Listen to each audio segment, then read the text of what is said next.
Lagi-lagi ada konstruksi besar. Iya nggak ya? Kalau dari Bang Dasko sendiri.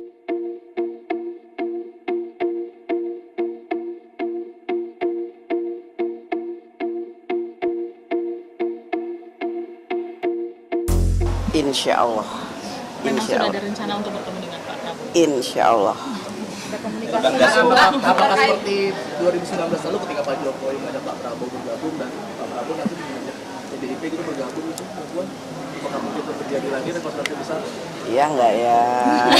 Kalau dari Bang Dasko sendiri, undangannya memang ada untuk Komunikasi tiap hari mungkin.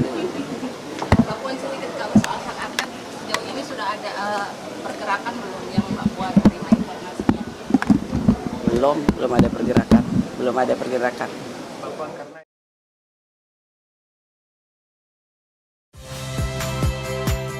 Saya Niluh Puspa. Saksikan program-program Kompas TV melalui siaran digital, pay TV, dan media streaming lainnya. Kompas TV, independen, terpercaya.